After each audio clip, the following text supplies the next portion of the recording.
I forgot. Yeah. And hello, everyone, and welcome back to Two Guys in a Bible here on Fulfilled Radio, a voice you can trust. My name is Don K. Preston. I am the president of Preterist Research Institute of Ardmore, Oklahoma, and appreciate you being with us. My great friend Larry Siegle is just off here, just a mile or two away from me up in Cortland, Yeah, Ohio. right. Yeah. Larry, how you doing? Doing well. We had a great get together this past Saturday. A bunch of preterists from all over the general area, Toledo and other places. Robert Cruikshank Sr. and Jr. were both there. And Senior was there. yes, yes. He How lives how is close by. yeah, how is his health doing? He's still hanging in there. He's doing okay. Ed Stevens was there. It was good to see him and his wife Beth, and their health is improving. That's a good Good. thing. That's good. Yeah. They've been through a lot of struggles, no question about it. And he said he's going to be getting back to his debate with you very soon. He sent me an initial draft this morning. It wasn't complete. And I'll be really honest, I don't know why he sent it to me in an incomplete form. I'm not going to devote any time to it until he submits the entire thing. There's no sense in me doing that because if he follows form as in past, he would send me a draft and then say, "Well, don't use that one. Don't pay any attention to that one. I'm going to do something else." So I'm not going to spend my time, uh, certainly not now, with my preparation for the debate, overwhelming my time. So anyway, it's just the way it is. And again, like I said, I don't really know why he submitted it to me, being incomplete. You know, Well, later on, he could say, I know that's what it says, but that's not what it means. yeah, yeah. I know that was in the draft, but that's not what I really believe, or something I like that. know. No, he's Changing, doing well. good. That's good.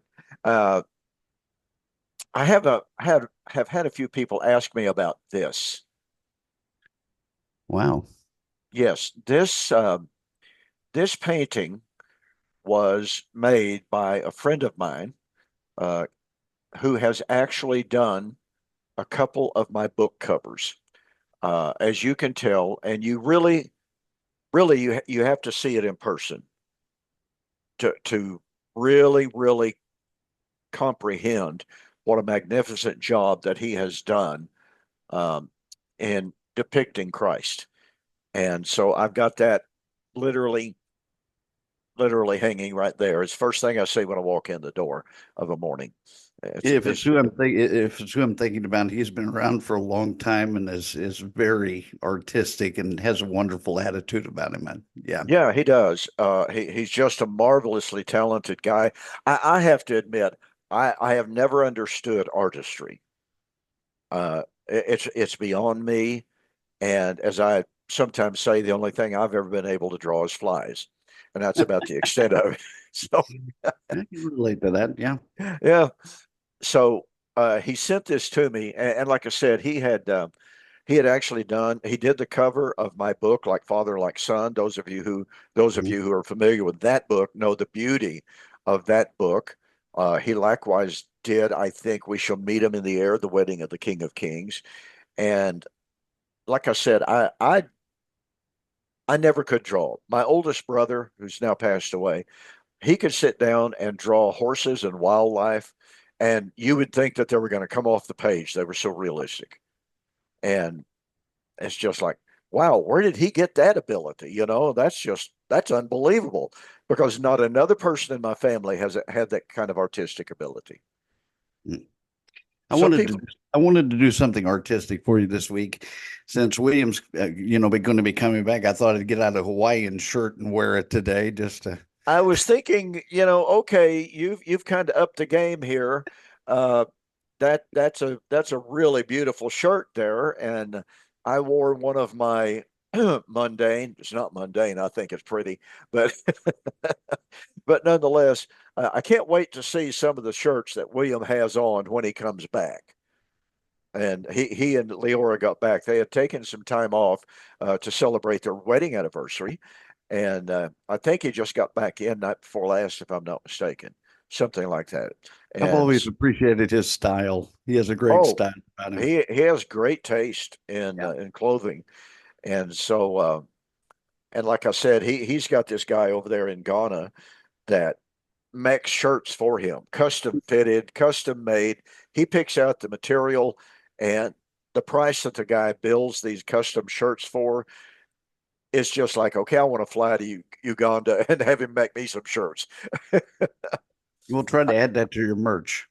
Yes, indeed. Yes, indeed. So, anyway, I assume, other than the little get together that you had a great time with, I assume your week is going well.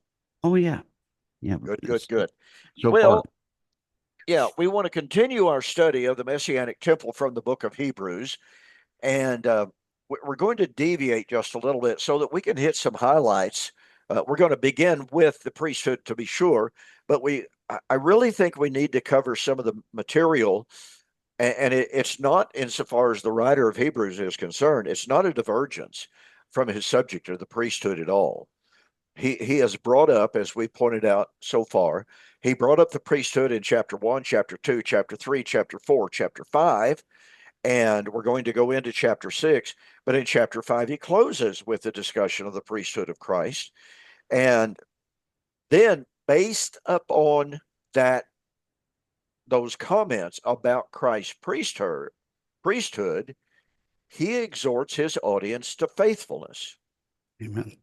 He exhorts his audience not to go back under the law. So, Larry, what is his point to bring up here in chapter 5, verse 7 and following, speaking of Christ, who in the days of his flesh, when he had offered up prayers and supplications to the one who was able to deliver him or to save him from death, and it was heard because of his godly fear, though he was a son, yet learned he obedience to the things that he suffered, and being made perfect, he became the author of eternal salvation to all of those who accept him. And then he launches immediately into saying, for when for the time you ought to be teachers, you have need that someone teach you again what be the first principles of the oracles of God. What's the connection here? Well, he tells them that based on their actions and so on, they become dull of hearing and they weren't making the connection to keep their eyes on what was about to be fulfilled, about to take place. They would look out their window, they'd see the temple, the sacrificial system, the priesthood, and all those things, and they were like most people. They were like, "Well, when's this going to take place? It's been 30 years since the cross. Jesus promised to come and receive us to himself," and they were frustrated and they were disheartened because of the suffering. I mean, when you obeyed the gospel, they treated you like you were dead. Your family disinherited you, your business connections were gone. It was a difficult, persecuted life. And so he's trying to tell them, look, don't give up. We're almost there. And he tells them that, that they had tasted the good things that were about to come, and not to give up on those things. And he tells them, if you go back under the old covenant, there's no salvation for you. There was no salvation under the law. It pointed toward Christ. Every time you go back to the law, it points you toward Christ. Every time. Exactly right. And I think the point that you made there is so extremely powerful. They were living in a time of urgent expectation. And we generation after generation after generation, we're told, okay, this is the generation. This is the time of the end. We're in the last days. I had somebody tag me the other day and urged me to watch a video by a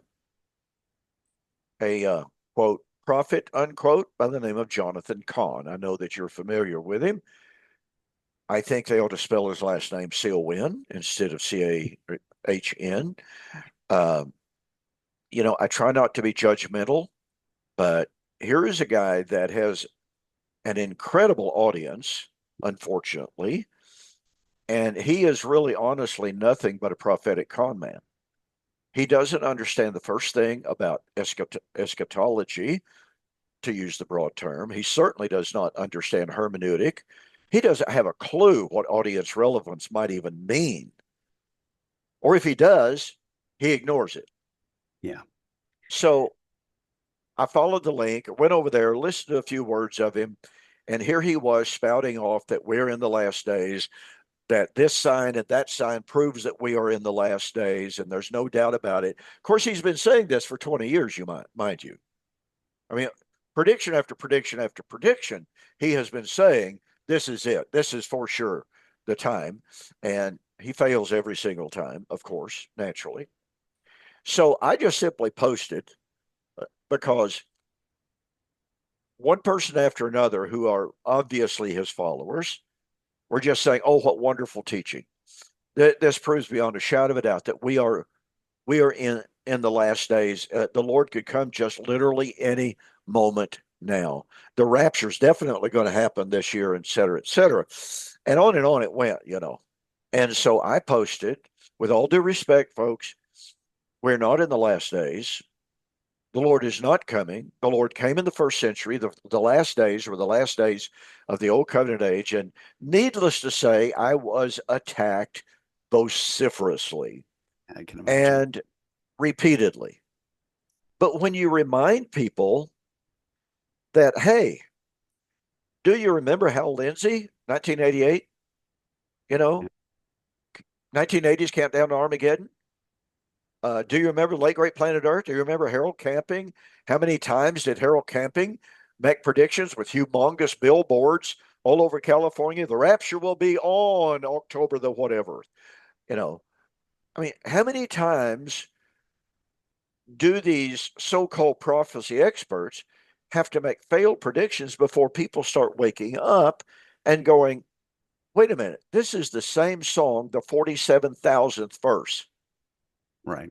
When do people wake up? Well, look, as a matter of fact, we're hearing from more and more and more and more people that are waking up and they're discovering covenant eschatology. And The that's a other huge blessing. the other point of this is that these failed predictions and time, setting the clock and saying, okay, it's going to happen on October 2nd and the 8th, and October is a big month in the Jewish calendar Oh, yeah. anyway, you know. Oh, yeah. But the point is that it's people like this that bolster the stance of people like Richard Carrier. No And doubt about it. it is an attack on the word of God. They're saying, see, you predicted this was going to happen in 1988, 1994. None of it took place. So your God isn't real. So, As you know, I've been on Now TV now for probably, I think, 3 years, maybe four. I don't even remember, to be honest about it. But the entire premise of my program on Now TV is the challenge of Christ. mhm, John chapter 10, verse 37. If I do not do the works which my Father has given me, do not believe me. Don't believe me for my word's sake, believe me for my works. that's And this is precisely where the majority of evangelical Christians today literally have no clue about the challenge of Christ. I mean, for years, I think you went to Abilene with me 1 or 2 years, didn't you? I did. Yeah. I thought you did. Well, when we would present, you've got, ladies and gentlemen, at the Abilene Christian University, we used to set up a booth, and I had a big banner that said, "Can God tell time?" Well, that drove a lot of attention. And when people would come by, we would start talking to them, and we'd be sharing with them some of these passages from the Bible, pardon me, in which Jesus or the New Testament writers predicted his coming judgment into the age in the first century. And as Larry, I'm sure you remember, so many of them, when they would read those comments from the text, they would go, I didn't know that was in there. I never read that before. Right. Never read that before. And time after time, we would encounter ministers, deacons, elders who would say, well, in our church, we don't talk about coming of the Lord. We don't talk about this word eschatology. We don't worry about it. Folks, this is a major, major weakness in modern day Christianity, and by the way, has been for centuries. And it's all because of a false concept of the nature of the parousia of Christ.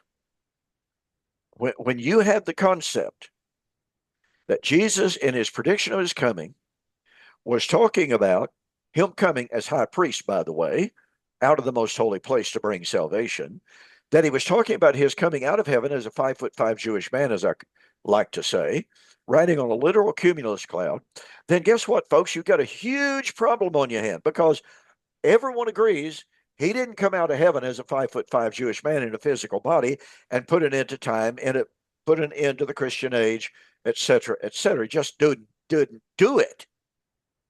That's right. So, You know, the very basis of what's being argued here in Hebrews for these believers in the first century is based on the faithfulness of God's promises. absolutely. The fact that he keeps his word, he fulfills his promises. And you know, the book talks about covenant, it talks about law, talks about priesthood, all of those things. You know, he based the covenant when he was talking to Abraham, which we'll get into here in chapter 6, where he talks about the fact that covenant really is God's sworn oath. I mean, we always define it as a pact or agreement between two parties, but it's God's sworn oath. He could swear by no greater than himself. And the writer of Hebrews says that's why these are things which is impossible for God to lie. Absolutely.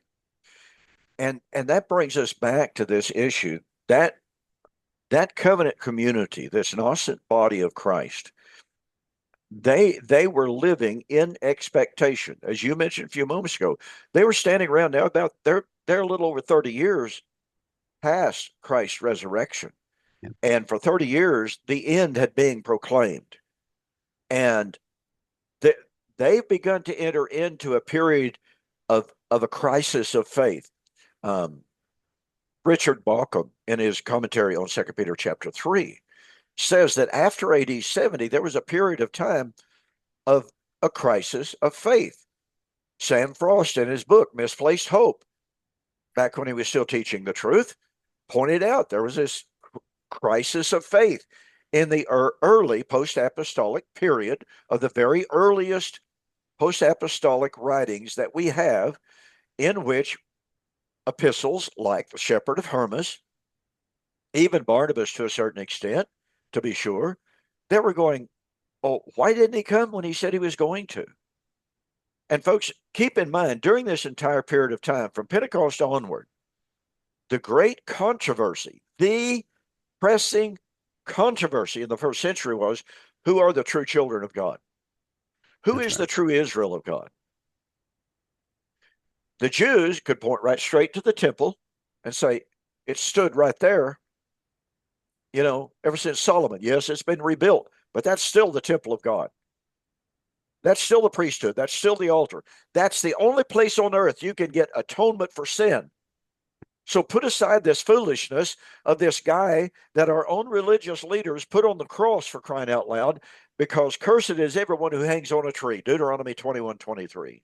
Amen. You know your scriptures, they would be saying to their Jewish brethren who have accepted Jesus. Cursed is everyone who hangs on a tree. You're following a cursed man. The pressure was extreme. And so for the writer of Hebrews to continually, from chapter 1 all the way through chapter 13, to remind them that Jesus Christ is better. He is the goal of their faith.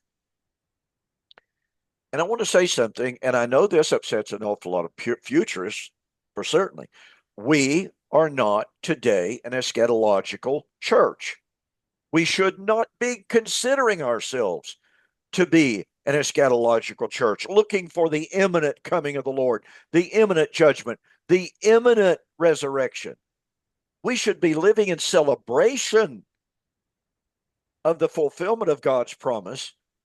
He said it was going to happen in a, quote, very, very little while, unquote, and without delay, Hebrews 10:37. And yet here we are 2,000 years later, and the modern church keeps making excuses for why it didn't happen. We are not the church in transition. We are the Correct. church in splendor that Paul describes in Ephesians chapters 1 and 5 and throughout. Glory, the church in glory. Let's face a reality that many of our friends do not like to acknowledge because they're not taught this explicitly. Dispensationalism is a doctrine of failure. I said this in my formal debate with Thomas Ice in Florida, 2008, I don't know, somewhere back along in there. And I said, "You are preaching a doctrine of failure." "Oh, I am not. That's slander." I said, "No, you say that Jesus came to establish the kingdom. The sovereign God sent his son at just the right time to offer the kingdom. The Jews thwarted God's purpose to establish the kingdom, so he withdrew the kingdom offer and established the church as an emergency interim measure just to kind of fill in the gaps. Plan B. Plan B until, just the right time. Wait a minute, it was just the right time in the first century. The So at fullness just the of right time time. in our future, then he'll send his son, and the Jews will accept him this time. That is a doctrine of failure. I've given this illustration, it's almost trite, but it's true. If my wife says, "Don, go to the grocery store, get us milk, eggs, and bread," and I go to the grocery store and I come back with a chocolate, Hershey's almond, she goes, "Where's milk, eggs, and bread?" And I said, "Well, I got this instead." Now, she loves chocolate, mind you, and it's great stuff. That's not the point. My mission was milk, eggs, and bread. So don't tell me I didn't fail to accomplish what my wife gave me to do. And that's the point, ladies and gentlemen. And it's really, really fascinating. Mark Hitchcock, who is one of the bright stars in the dispensational world today, who, by the way, refused to debate me after my debate with Thomas Ice. Nonetheless, Mark Hitchcock wrote an article some years ago in which he said, "The reason that I love to study Bible prophecy is because it's history written beforehand." Really? Yeah. And yet, Mark Hitchcock believes, just like Thomas Ice does, Jesus came to establish the kingdom, offered the kingdom to the Jews, tried to establish the kingdom, but they killed him instead. So, what happened to the history written beforehand? Where is that history written beforehand? So, this is why I say, with all kindness, with all respect, meaning no disrespect whatsoever, this is why I say dispensationalism is a doctrine of failure. It's based upon a rejection of Christ. And as a consequence of that, God withdrew the kingdom offer. He couldn't do what he sent his son to do at the time that he had chosen to do it. And to me, that impugns the sovereignty, not only the sovereignty of God, but the omniscience of God. When Paul said in Romans chapter 5 and verse 6, "At just the right time, Christ died for the ungodly." Galatians chapter 4, verse 4, "In the fullness of time," which means at just the right time, "God sent forth his son, born of a woman, made under the law, to redeem those that were under the law." According to the New Testament, the time in which Jesus came was God's divinely appointed time to do what he wanted him to do. So that's part of what Hebrews is trying to impress upon his audience, is it not, Larry? That, hey, God didn't make a mistake. He sent his son. He became high priest. By the way, after the order of Melchizedek, the royal, exalted, eternal priesthood. That's so much better than the Levitical priesthood. So why would you want to go back there?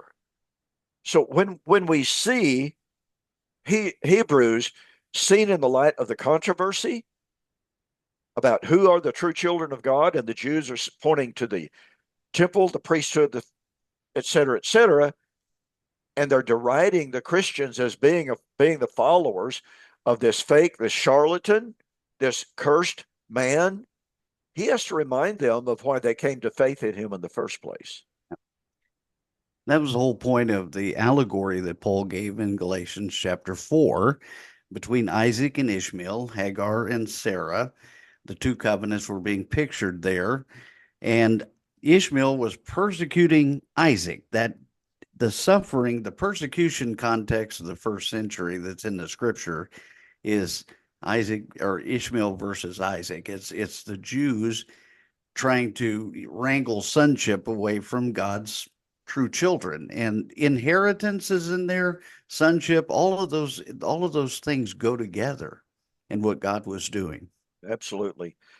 So when we keep in mind how the author of Hebrews is setting Christ forth as a great high priest, the great high priest after the order of Melchizedek, you see, folks, the audience to whom he is writing, all of their lives, all of the life of their fathers and their grandfather and great, great, great, great, great grandfathers had been devoted to the Levitical priesthood. It was the only priesthood ordained by God, chosen from among men to be sure, but it was the only priesthood ordained by God.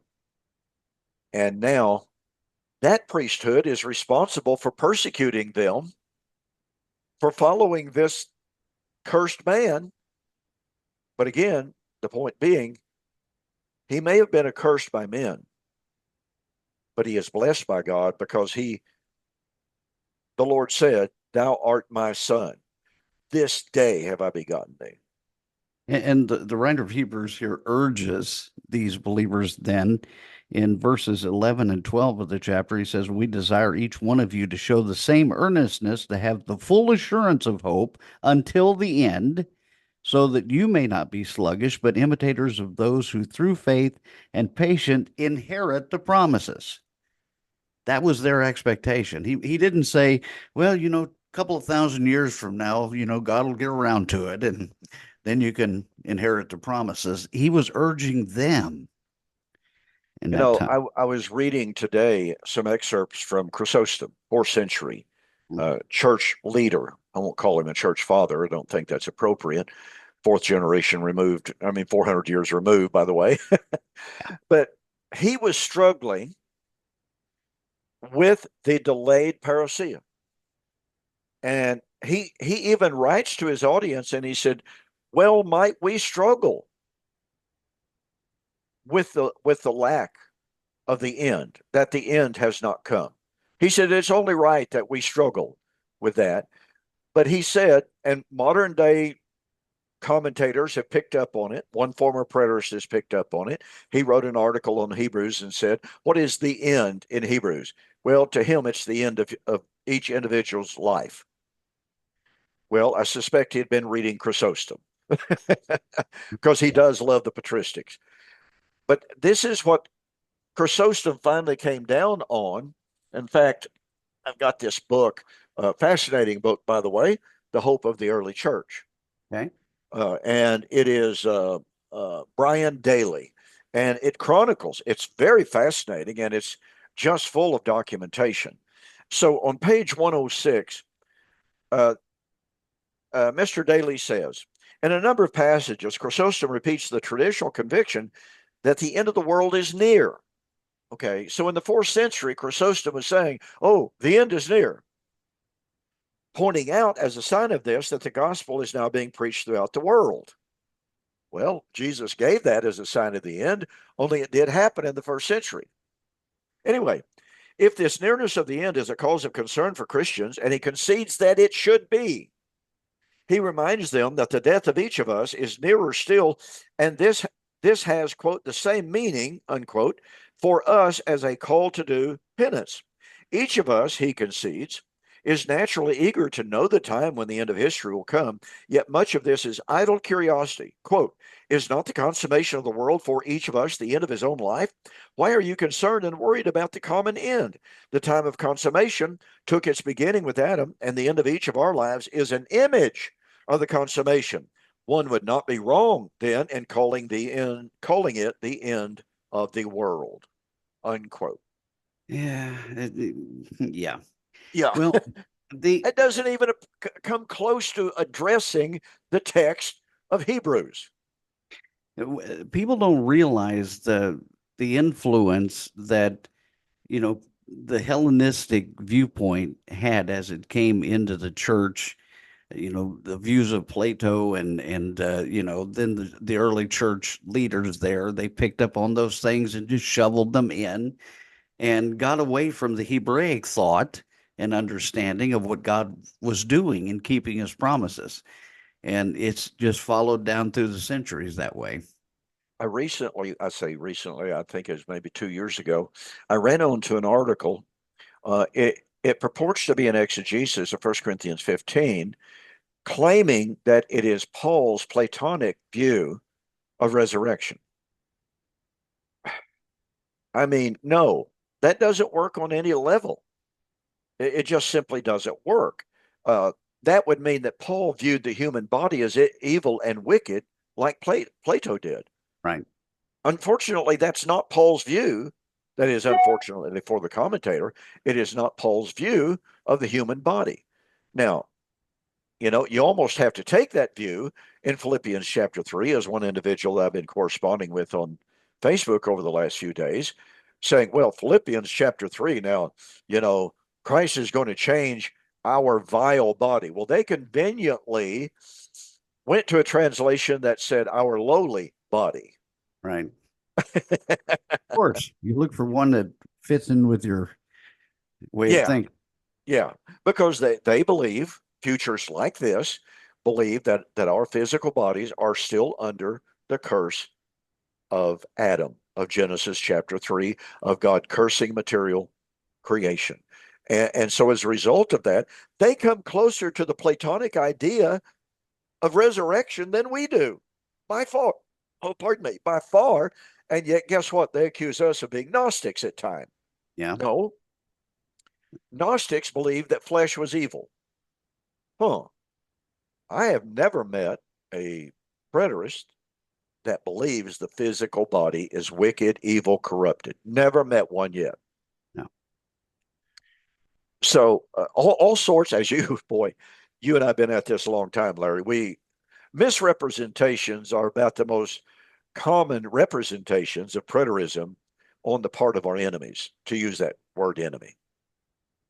Well, in doing this, their misrepresentations lead away from the main points that we try to make because they distort what it is that we're saying, whether we're talking about resurrection, whether we're talking about every eye will see him and all those passages.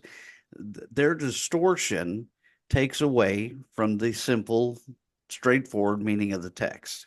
Yeah, and yet they accuse us of redefining the terms, redefining biblical Well, terms. if they would define, if the lexicographers at times would have defined the terms properly and the translators put them in the text where they belong, that would have been helpful. It indeed would. I mean, Adam Clarke said this many, many, many years ago when he came to Matthew chapter 24, verse 3, and the apostles asked about the end of the quote, world. Adam Clarke said, this is really unfortunate. It is not world, it is age. And he correctly laid out the correct definition of age, that the translators of the good old King James translation did a humongous disservice to biblical exegetes and interpreters by interpreting this as world because it gives the entirely wrong impression. So, It does. It does. And they do this with a number of words and concepts and ideas.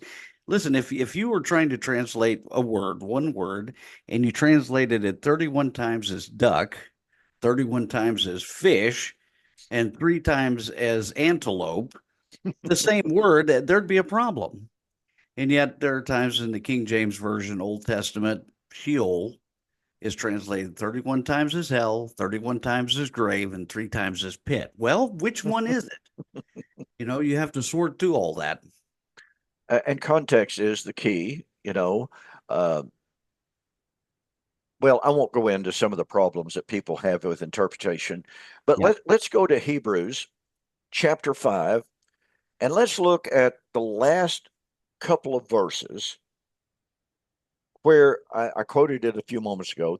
Though he were a son, yet learned he obedience by the things which he suffered.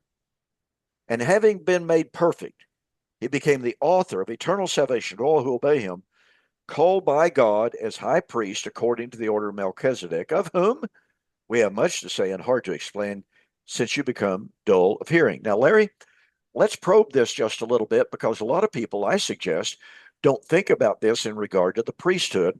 He says, though he were a son, yet he learned obedience by the things which he suffered. Now, I thought God was omniscient. I thought he knew all things. How could he learn something, obedience, through suffering? Well, obviously, it goes to Philippians 2, where it talks about him having emptied himself. It came in the form of a servant.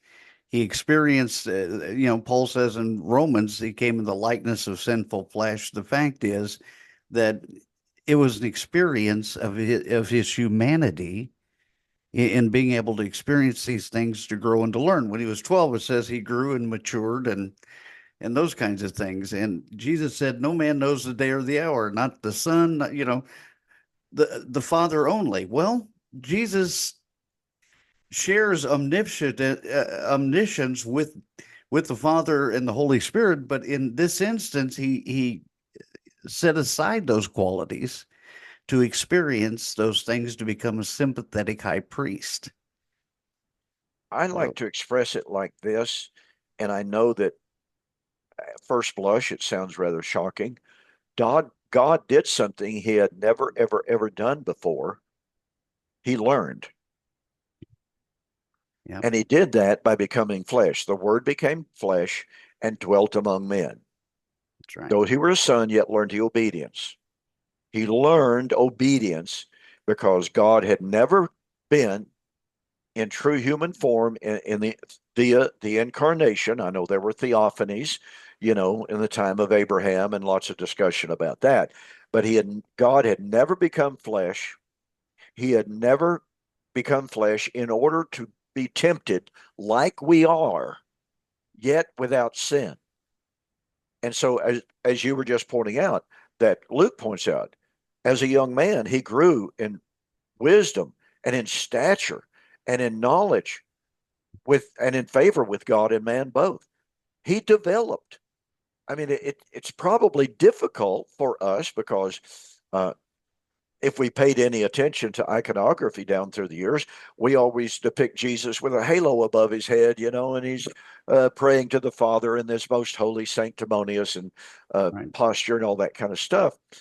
He was a teenager, for crying out loud. That's true. That's true. In this whole discussion, we're talking about the Messianic temple.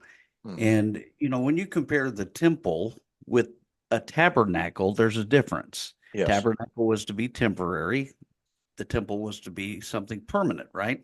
Mm-hmm. The text says it says the word became flesh and tabernacled among Tabernacle us. among us. Wasn't going to be a permanent status, but he Right. tabernacled among us. Yeah. And I think that's a great point because we're constantly told Jesus is still in his incarnate body. Well, no. That's, it's just simply it's just simply false. And yet, when we point things like this out to those individuals, we're heretics. You've got to believe that Jesus is still in a physical flesh, blood, and bone body in heaven. Why do I have to believe that? It seems to me in all of these discussions, Larry, and I don't want to get sidetracked on this too terribly much, but I've been going back and forth for a good long time on Facebook with a couple of individuals about the incarnation and the nature of the parousia, of course. They insist that Christ has to come out of heaven as that physical incarnate man. My argument and my position is it doesn't matter what kind of body Christ has in heaven. I've never denied that he has a body in heaven. I've struggled with all of the concepts about it, still do to a certain extent. But nonetheless, here's the point I've made. Jesus, in whatever form you want to conceive of him, was not going to come out of heaven in that form visibly, bodily. He was going to be enthroned in the heavens forever and forever, and he was going to act with the same prerogative that the Father had committed to him. The Father can do nothing of him, excuse me, the Son can do nothing of himself but what the Father gives him to do. The Son can do nothing but what he sees the Father do.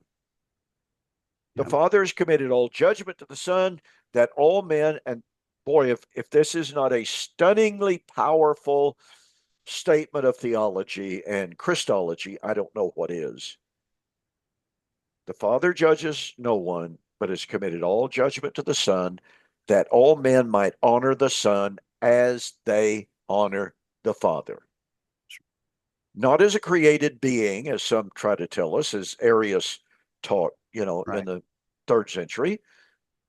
No, honor Jesus in the same way they honor the Father. That's Christology of the highest order. I mean, of the absolute highest order. Go ahead. Peter, James, and John walked with Jesus in his earthly ministry all those years, everywhere he went, everything he experienced. So, how is it that the Apostle John could say that there would come a time when we will see him as he is? Didn't they? If he's in the same body, wouldn't they recognize him? You would think so, Yeah. and that gets back to this very issue that we're currently on. Though he were a son, well, that sonship was his incarnation, which was a temporary form, absolutely temporary form. By the way, his priesthood is not dependent on that form That's right. because he is the order of Melchizedek and he serves in the heavenlies in an unending priesthood. So his priesthood is not dependent on his biological form. But back to the point that you were making and that you touched on there, John says, little children, uh, now are we children of God, but it does not yet appear what we shall be like, but we shall be like him as he is. Well, wait a minute. The point that you were making is extremely valuable, extremely powerful, because in John chapter 1, First John chapter 1, verse 2 and following, that which was from the beginning, which we have known, which we have held, which we have touched, which our hands have handled, the word of God. And He is the one that we make known to you, he said. Jesus prayed that he would be restored to the glory they had with Father before the world began, John chapter 17. And it talks in Philippians 2, where it said he was raised and glorified, a name above every name, and so on. And if those things are true, which they are, then we see in the book of Revelation, Jesus is referred to as the Word, which goes back to John 1:1. In the Pre-incarnate beginning form. was the world. Exactly. And not only that, and I love this. I've made this point so very, very often. And again, folks, we're contrasting Christ in the days of his flesh. Hebrews chapter 5, verse 7. With his post ascension function as the eternal high priest over the house of God, eternal in the heavens. This strikes at the very heart of the question of the nature of the messianic temple. Christ's earthly ministry was not to serve on earth as a Levitical priesthood. Now, But as I Jesus, pointed out, I think he became priest while he was on earth, but he certainly didn't serve in the temple at Jerusalem. He was anointed in Matthew chapter 3, but he entered into the full glory of his priesthood at his ascension and his enthronement. Go Zechariah ahead. 6, Zechariah 6:13 refutes the whole concept of Jesus coming back into the flesh in the world. He said he would be a priest on his throne.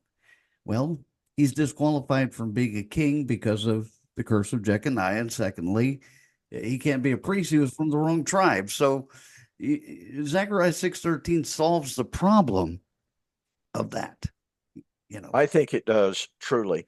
Okay, so this concept, though he learned obedience to the things that he suffered, we have to look real closely at the incarnation of Christ as a time of learning. God was learning things that he had never learned before. And that was, what's it like to get dirty? What's it like to stub your toe on a rock in the middle of a dirty road, in Palestine? What's it like to be hungry and thirsty? What's it like to take a hammer and hit your thumb, et cetera, et cetera. Those are all human experiences that he, as the son of a carpenter, God had never experienced that. Now,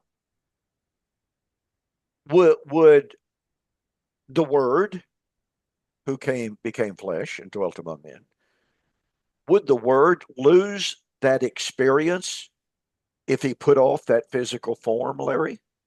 No, there's no reason for that. He's if he's glorified and goes back into the heavenly realm, he takes all of that with him. All the everything that he experienced on the earth is taken with him in that way. You don't lose that. We're just talking about the exaltation of Christ. And so a point that I made a moment ago that I really want to drive home, and that is this common feeling, this common belief that Christ has to come out of heaven as a man. I've said this, let me drive this point home. It really doesn't matter what kind of body, in all of the discussions of incarnation, all of the discussions about theophany, et cetera, et cetera. That's all fine. That's all good. It doesn't matter what form Christ has in heaven. He was going to come in the glory of the Father. He was That's going to act in the same way the Father had acted. He was going to judge the same way the Father had judged. And you cannot find a single place in which God the Father ever came out of heaven bodily, visibly, et cetera, et cetera. So since Jesus said, I'm going to do what I've seen my Father do, and I'm going to come in his glory, he's telling us, by the way, folks, I'm not coming as a Jewish man. I am going to act in the same sovereignty that my Father acted in because he's given me that prerogative. He's given me that glory and that authority.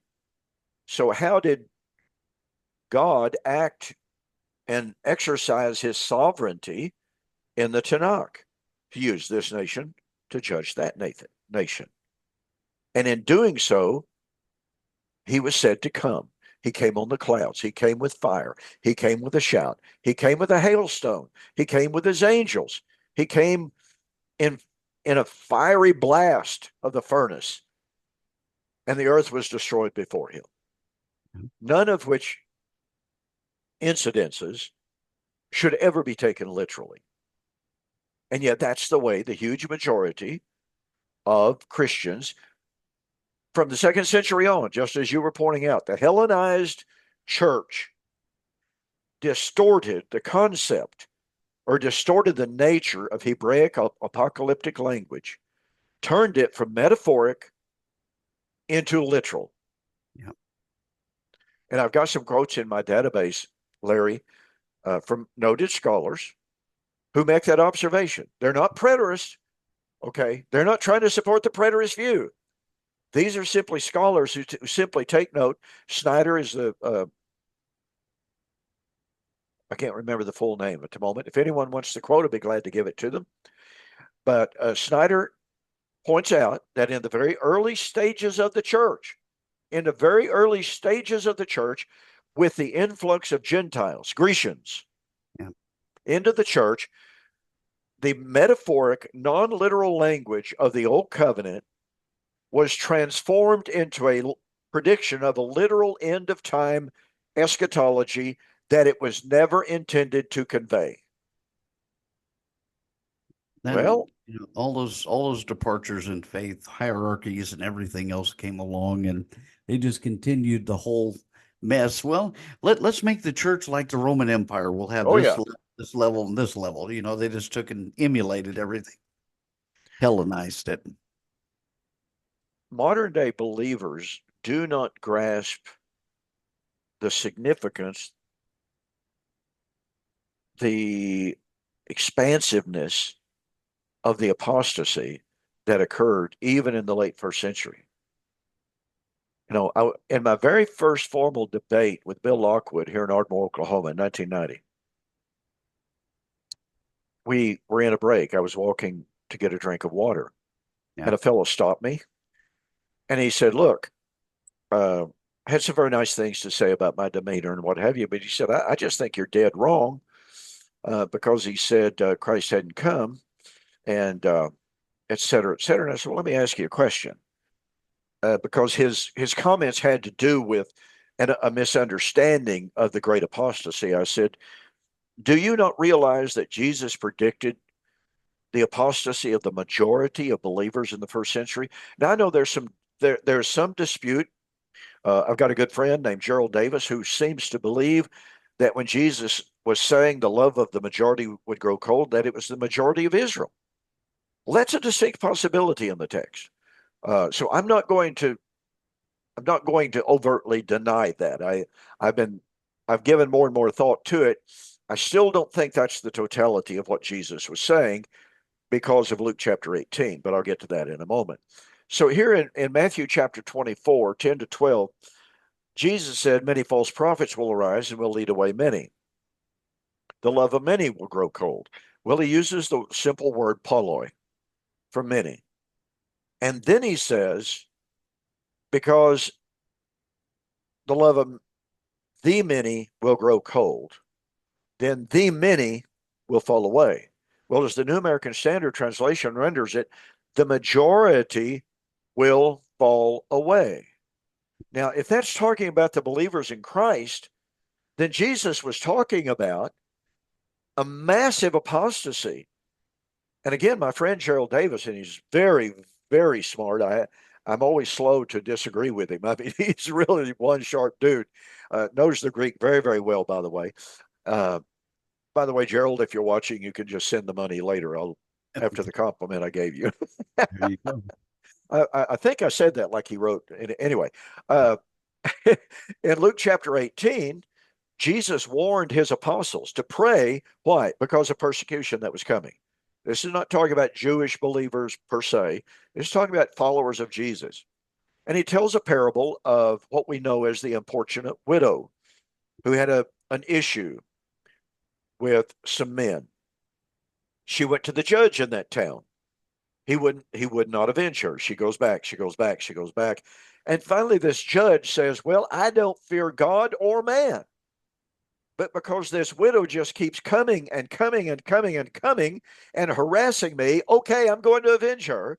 And the Lord says, will not God avenge his elect who cry out to him day or night? Yea, verily, I say unto you, he will avenge them speedily. Nonetheless, when the Son of Man comes, will he even find faith on the earth?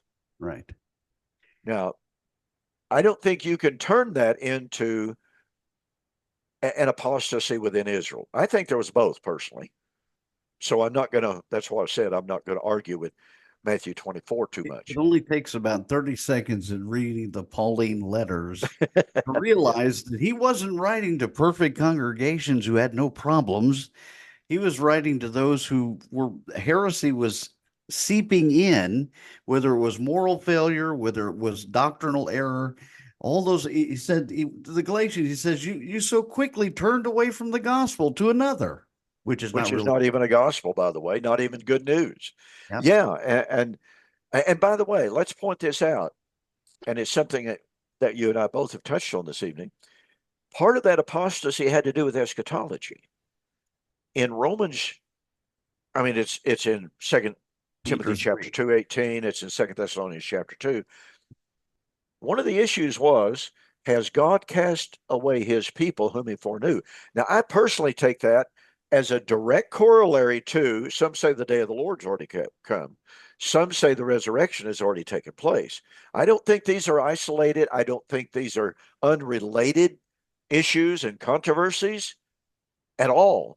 And so Paul is writing to the Roman church who has seen a tremendous influx of Gentiles, of Hellenized individuals. They're not just Israelites who are not Torah observant by any stretch of the imagination. These are pagans, for crying out loud, who have been worshiping idols. Well, they come from that entrenched, immersive, Hellenistic ideology and philosophy of literature and the worldview. They've come to believe that God was already through with Israel. Well, that means that Israel's eschaton had already come. Well, if Israel's eschaton had already come, the day of the Lord had already come, the resurrection had already taken place. This is why I say these are not unrelated problems at all.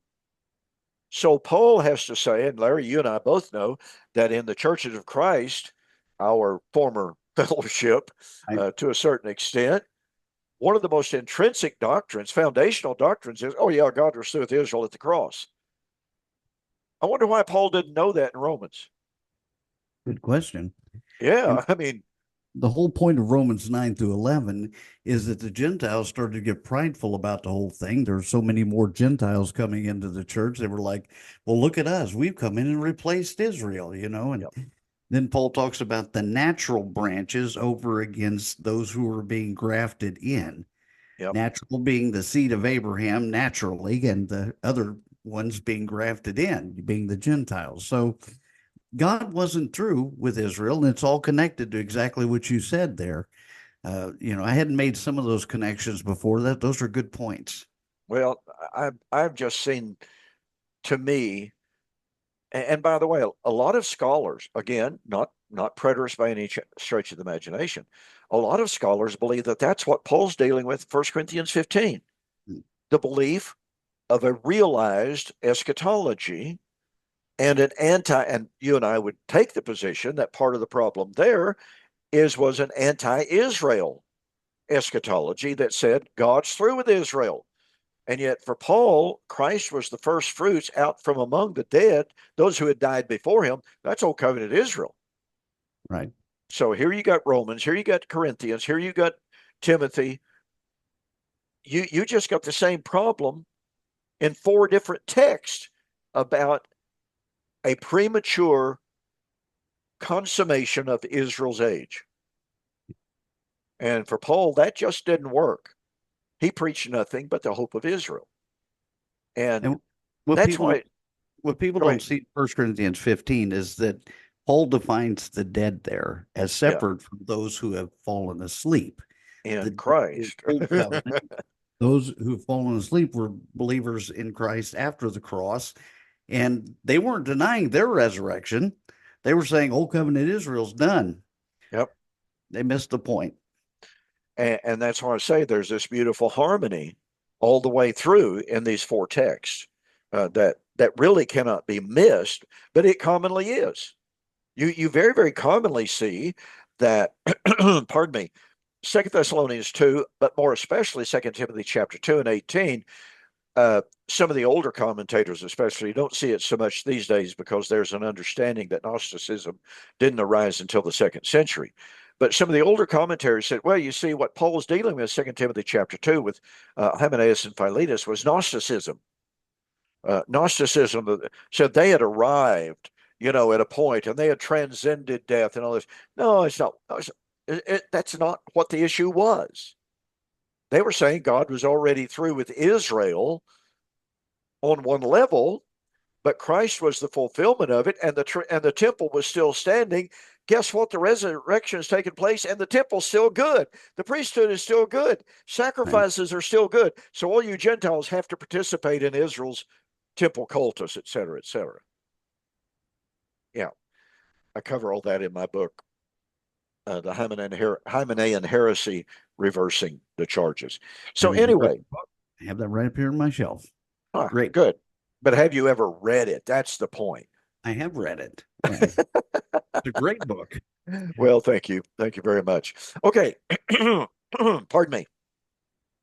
So, folks, I hope that you can see the threads that run through everything that we have been going over this evening. We've tried to tie it all in to show that priesthood and temple lies behind this entire discussion here in Hebrews.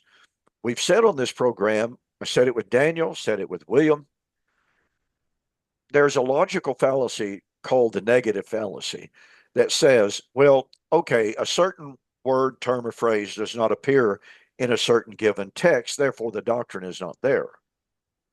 You know, on YouTube, I've been going round and round with people. Well, your problem, Preston, is the term Old Covenant Israel doesn't appear. New Covenant Church does not appear. And on and on and on and on they go. And I just simply point out you are guilty of one of the most common logical fallacies there is.